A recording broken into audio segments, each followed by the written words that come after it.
there are devotional rituals that are given to us in Islam that also bring us to greater heights of our faith. Because faith is not just about knowledge, right, and information. It's about, devoting ourselves so that we transform even in our convictions. And so it keeps us conscious and keeps our consciousness of God alive so that it's a living force in our life. See, people believe in God. It's natural. It's inborn. Everyone believes in the abstract sense, a supreme being, a higher power, right? But how to believe in him in a way that brings it to the fore, that makes it relevant, right? Enough to actually have an impact on our life. And Islam does that through, for example, Salah. I had in Ramadan, actually, we had a Syrian Christian brother who attended our iftar for neighbors. And after we broke our fast, we went to pray Maghrib, then we came back for the meal. And each of us sat with one of our neighbors one-on-one to actually address their questions.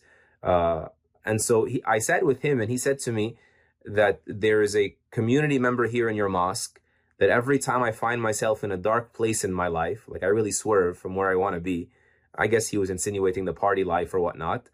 He says, I find myself asking the big questions again, like, wait a minute, how did I get here? Where did I come from? Where am I going? This can't be it. He says, so every time I'm in a dark place, I talk with this coworker of mine who attends your mosque, and the conversation always winds up about Islam.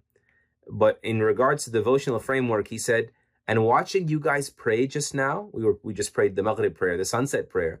He said, I realized that if I had 5 appointments a day to reset, to circle back, to renew my cognizance of God, I would probably never find myself in that dark place anymore.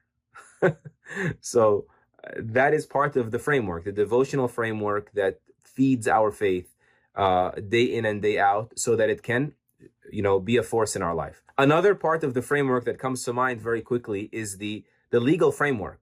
And, the word law in post-Marxist times is, correlated with like heavy and tyranny and all that stuff.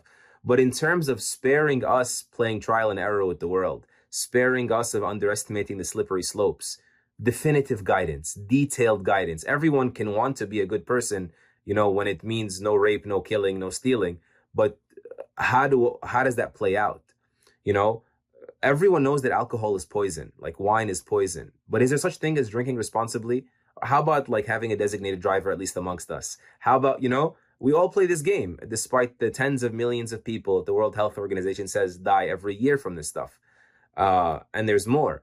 But one brother, actually, one of the most recent brothers to take Shahada in our masjid, he had taken a Quran from me at one Friday, and then 2 Fridays later, I saw him sitting in the crowd. And so I approached him after the salah, after the sermon, and I said to him, what's going on? Are you Muslim yet? Like in light spirits?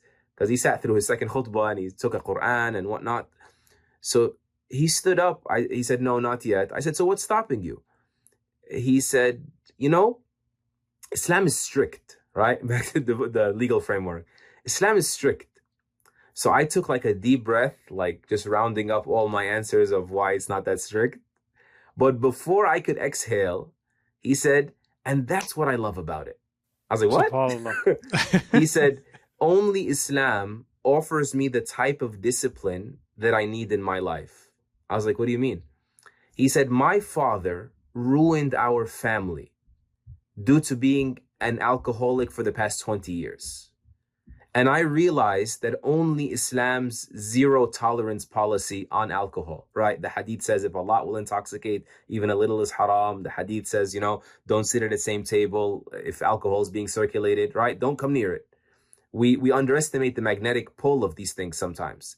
He said, and so only Islam's zero tolerance policy gives me some reassurance that I will not do that to my family when I have one day. And alhamdulillah, I took a shahada a few minutes later. MashaAllah.